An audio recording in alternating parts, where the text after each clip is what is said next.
They tell you Norway solved it. The trillion-dollar oil fund. The happiest people on earth. The country that saved every krone while everyone else burned theirs. And you look at the numbers and think, yes, that is the model. That is what smart governance looks like. But here is the thing they do not tell you in the documentary. Norway's oil fund is not a solution. It is a delay. A very well-managed delay run by very smart people with very good intentions. But a delay nonetheless. And delays run out. The arithmetic is simple. Norway pumps roughly 4 million barrels of oil equivalent per day. That sounds like a lot. It is a lot. But at current production rates, the proven reserves run dry in about 12 to 15 years. 12 to 15 years. For a country that has built its entire welfare state, its pension system, its sovereign wealth fund, everything on the assumption that the oil money keeps coming. The fund itself sits at roughly $1.7 trillion. That is about $300,000 for every Norwegian citizen. An astonishing figure. But here is the problem no one models for you. The fund is designed to be drawn down at a rate of roughly 3% per year. That is the so-called fiscal rule. The Norwegian parliament can spend no more than the fund's expected real return. 3% of 1.7 trillion is about $51 billion a year. That covers roughly 20% of Norway's annual government budget. 20%. Which means even with the world's largest sovereign wealth fund, the Norwegian state still needs the other 80% from somewhere. From taxes, from the mainland economy, from the oil revenues that are still flowing today but will not flow forever. And here is where the official story starts to crack. Because Norway's non-oil economy is smaller than you think.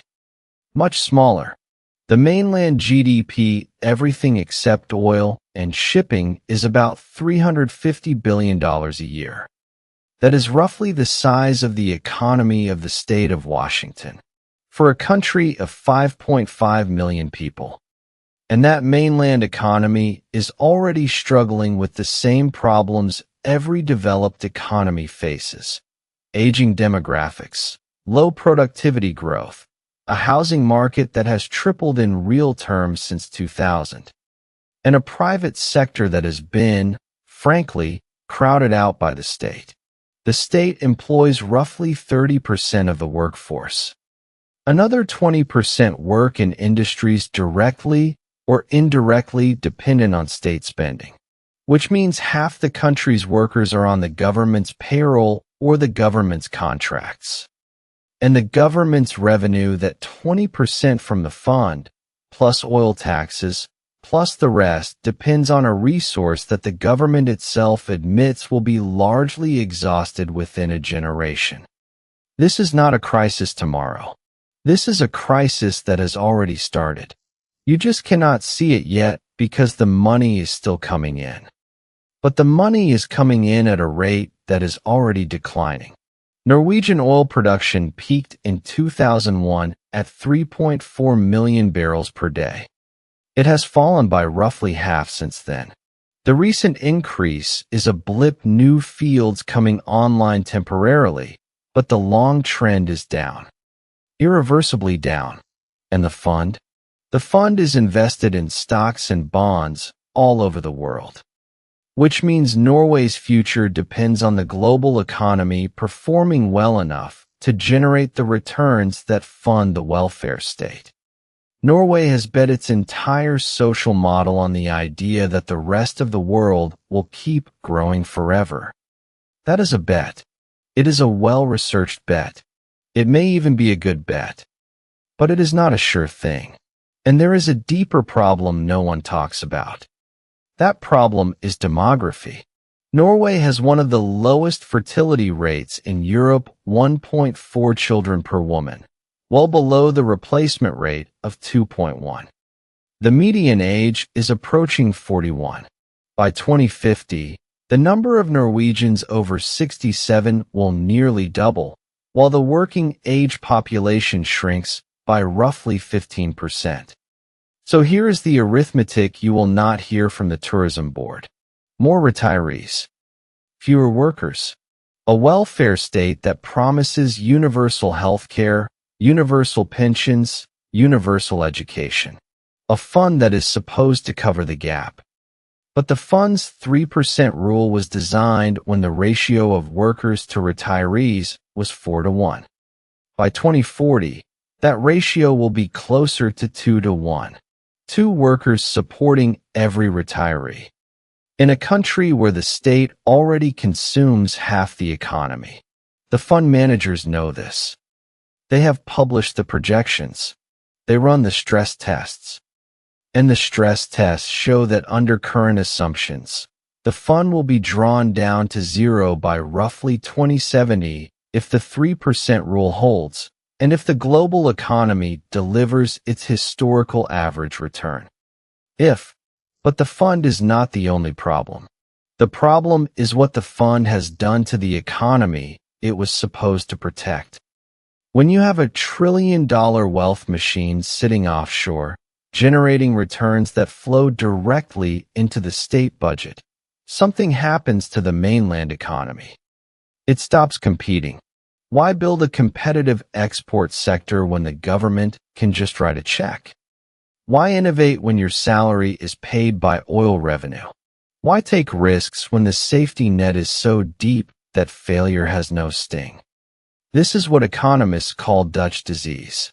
Named after the Netherlands in the 1960s, when natural gas discoveries caused the guilder to appreciate, manufacturing to collapse, and the economy to become dependent on a single resource. Norway has the same disease. They just have a bigger fund to hide the symptoms. The krone is strong. Too strong for most of the non-oil economy to compete internationally. The mainland export sector outside oil, shipping, and fish is tiny. About 15% of GDP.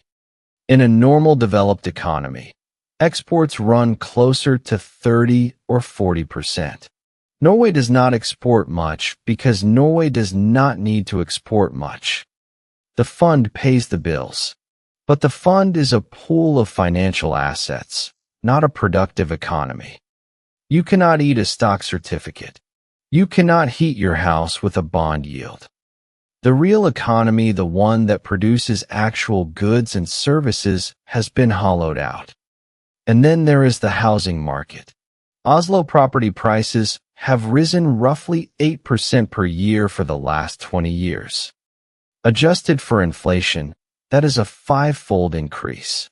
Norwegian households carry some of the highest debt-to-income ratios in the developed world, roughly 230%. That is higher than the United States before the 2008 crash. The central bank has warned about this. Repeatedly, they have tightened mortgage regulations, raised capital requirements, introduced amortization rules. And every time they tighten, something interesting happens. Norwegian households do not reduce their debt. They just take out longer mortgages. The standard mortgage in Norway now runs 30 to 40 years. Some are interest only for the first decade. The implicit assumption is that house prices never fall, that the oil fund will always be there to prop up the economy, that the krone will always be strong, that the welfare state will always catch you. But house prices are not a function of the oil fund. They are a function of income, interest rates, and confidence. And all three of those are more fragile than anyone wants to admit. Income growth in Norway has been stagnant in real terms for the last decade outside the oil sector. Interest rates, though rising, are still historically low, but the Bank of Norway has already signaled that rates will stay higher for longer as inflation lingers above target. And confidence? Confidence depends on the story Norwegians tell themselves about their future. That story is changing. The young know. They look at the housing market and see a wall. They look at the pension system and see a promise that may not be kept. They look at the oil fund and wonder what happens when the withdrawals start cutting into principal. Because the fiscal rule 3% of the fund only works if the fund keeps growing. If the fund stops growing or shrinks, the rule breaks. And the fund is invested in a global economy that is itself showing cracks. 30% of the fund is in North American equities. Another 30% in European stocks. The rest in bonds, real estate, and renewable energy infrastructure. It is a diversified portfolio, professionally managed, with strict ethical screens. But diversification does not protect you from systemic risk. If the global economy enters a prolonged downturn, if the United States, Europe, and Asia all slow at once, the fund's returns will fall, and Norway will have to choose between cutting the welfare state and drawing down the principal. That choice will be political, and politics in Norway is already fracturing. The political consensus that built the oil fund, the cross-party agreement to save, not spend, is fraying. The Progress Party, which spent years demanding more oil spending from the fund, has already pushed through withdrawals for infrastructure and tax cuts. The Center Party wants more regional spending. The socialist left wants to use the fund for green transition. Everyone has their hand out. Because the fund is visible. It is tangible. It sits there, $1.7 trillion. And the average Norwegian looks at it and thinks, that is my money. Why can't I have some of it now? The politicians know this sentiment. And the fiscal rule, that sacred 3%, has already been broken in practice. In 2020, during COVID, the government withdrew roughly 4%. In 2022, as energy prices spiked and inflation surged, they withdrew another 3.8%. The rule bends. Then it cracks. Then it breaks. Once the rule breaks, there is no natural limit. If the fund can be tapped at 4% in a crisis, why not 5% in a recession? Why not 6% when the population ages and the pension bills come due? Ask any economist what happens when you draw down a finite resource faster than it regenerates. The answer is arithmetic. The fund shrinks. The income shrinks faster. The welfare state contracts. And the political system that promised everything to everyone collapses under the weight of its own commitments. This is not unique to Norway. Every developed country faces the same demographic and fiscal pressures. But Norway has a unique vulnerability. It has built its entire social contract on the assumption that the fund will always be there. And the fund will not always be there. Not because it will be mismanaged. Not because the Norwegians are foolish. But because the arithmetic is the arithmetic. The oil runs out. The population ages. The returns on a fully invested global portfolio cannot outrun the spending demands of a society that has designed itself around perpetual growth. And here is the twist that the official story will not tell you. Norway's oil fund was never really about saving for the future. It was about managing the present. It was a political device that allowed the government to spend oil revenue without inflating the domestic economy, park the money abroad, invest it globally, and bring back only the returns. It was brilliant. It was disciplined.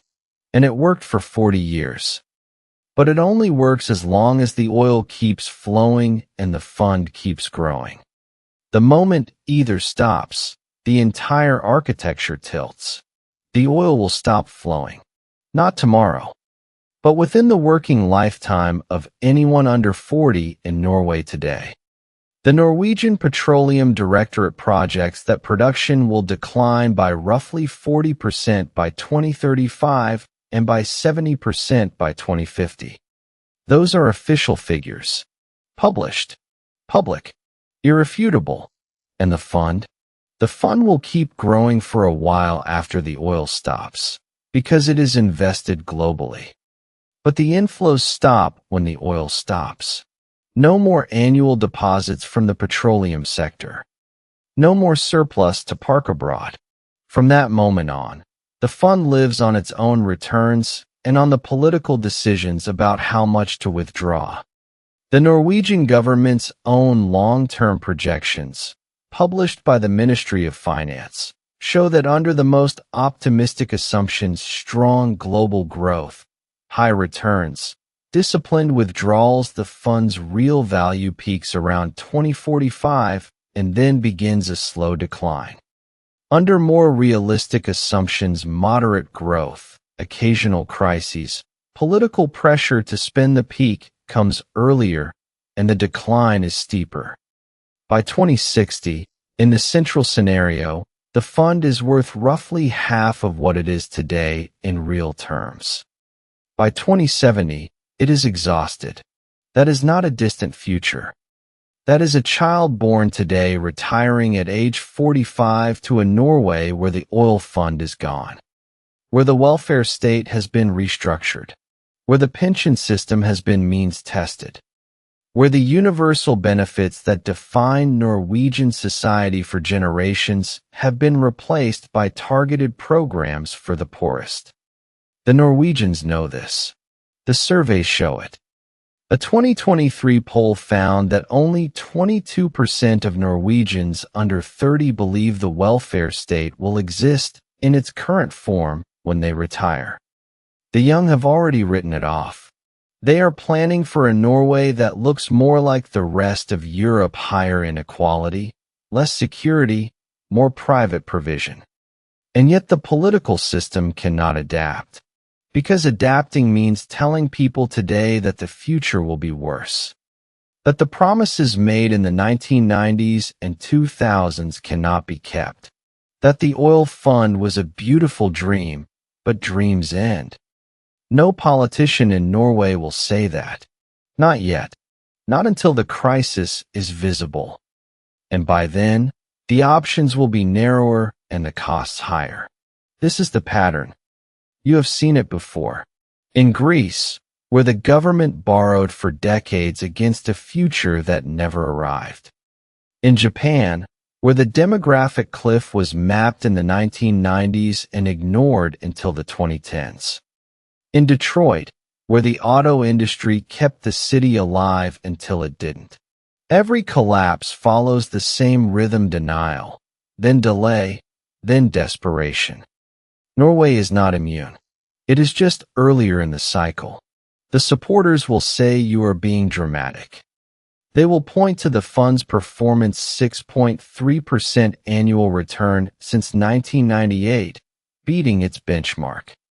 They will point to Norway's low debt, its AAA credit rating, its political stability, its educated workforce. They will say Norway has time, that the fund can be restructured, that the withdrawal rate can be adjusted, that the mainland economy can be rebuilt. They are not wrong. Norway has more time than most. The fund buys decades, not years. The political culture is functional, not dysfunctional. The social trust that underpins the welfare state is real.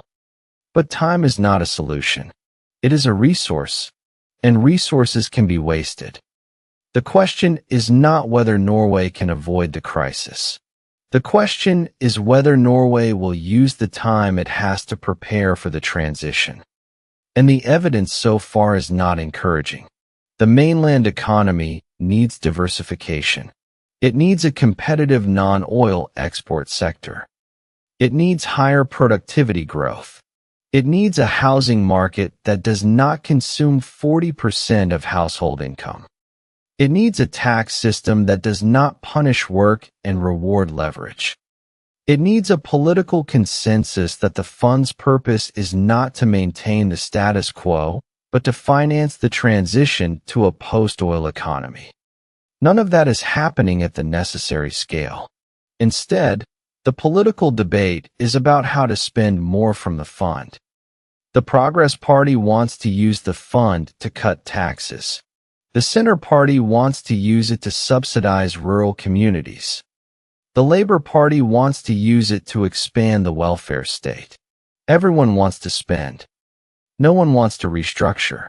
And the fund itself is complicit in this inertia, because the fund makes the status quo comfortable. It puts money in everyone's pocket. It funds the hospitals, the schools, the roads, the pensions. It makes Norway feel rich. And when you feel rich, you do not ask hard questions about what happens when the money slows down. This is the trap. The fund is not a safety net. It is a sedative. It numbs the pain of decline. It allows the political system to avoid the decisions that will be necessary. It rewards delay, and the delay has a cost. Every year that Norway fails to diversify its economy, the non-oil sector falls further behind. Every year that the housing market goes unaddressed, the young are locked out of wealth accumulation. Every year that the pension system goes unreformed, the future liability grows. The cost of delay compounds. By the time the crisis is undeniable, the options will be brutal. The fund managers know this. In their quiet moments, in the boardrooms of Norwegian's bank investment management, they run the stress tests. They see the scenarios where the fund peaks early, where the global economy stalls, where the political pressure to spend overwhelms the fiscal rule. They publish the results in dense reports that almost no one reads. The warnings are there, in black and white, buried in appendices and footnotes. And the warnings say the same thing every time. The fund is not a permanent solution. It is a temporary buffer. It buys time, but time runs out. So what does the future actually look like for Norway? Not the tourism board version. The real one. There are 3 paths. The first path is managed decline. Norway uses the remaining oil revenue and the fund's returns to finance a gradual, planned transition. The welfare state is restructured, universal benefits become means-tested, the pension age rises to 69 or 70, the healthcare system shifts toward cost-sharing. The mainland economy is rebuilt through targeted industrial policy, green energy, maritime technology, software. The housing market is deflated slowly through supply-side reforms and tighter credit. It is painful. It takes a generation. But Norway emerges on the other side as a normal, prosperous European country, not a petrostate in decline. The second path is political paralysis. The parties cannot agree on reform. The fund is drawn down faster than the fiscal rule allows. The welfare state is maintained through borrowing and depletion. The housing bubble continues until it bursts. The non-oil economy stagnates. When the oil finally runs out and the fund is exhausted, the adjustment is sudden and brutal, spending cuts of 30 to 40%, a currency crisis, a banking crisis, a wave of immigration by the young and skilled. Norway becomes a cautionary tale, like Argentina or Venezuela, but slower and more polite. The third path is something in between. Partial reform, partial paralysis. The fund lasts longer than the pessimists predict, but shorter than the optimists hope. The welfare state is trimmed, but not dismantled. The housing market corrects, but does not crash. Norway muddles through, poorer than before, but still functional. A middle-class country with middle-class problems, no longer exceptional, no longer a model. Which path will Norway take? The honest answer is that no one knows. The fund gives Norway options. But options are not outcomes. And the better the option, the easier it is to delay the decision. This is the lesson that every collapse teaches. The systems that fail are not the ones that are visibly broken. They are the ones that work well enough to avoid reform. The ones that generate enough comfort to suppress the urgency of change. The ones that look successful right up until the moment they are not. Norway's oil fund is not the problem. It is the symptom. The problem is the human tendency to believe that a good thing will last forever, that the numbers that work today will work tomorrow, that the future will take care of itself. The future does not take care of itself. The future is the sum of decisions made today. And the decisions that matter are the hard ones, the ones that require sacrifice, that demand change, that force people to give up something they have now for something they might need later. Norway has not made those decisions yet. It still has time, but time is running. History does not repeat, but if you do not understand it, it will crush you all the same. This is the collapse ledger. Every video changes how you see money, history, and the systems controlling your life. If this gave you a new perspective, hit subscribe. Drop your honest answer below. Do you think Norway will reform in time? Or will the fund become a footnote in a larger collapse? We read everyone. The collapse ledger. History has the answers. I will show you where to look. The future will take care of itself.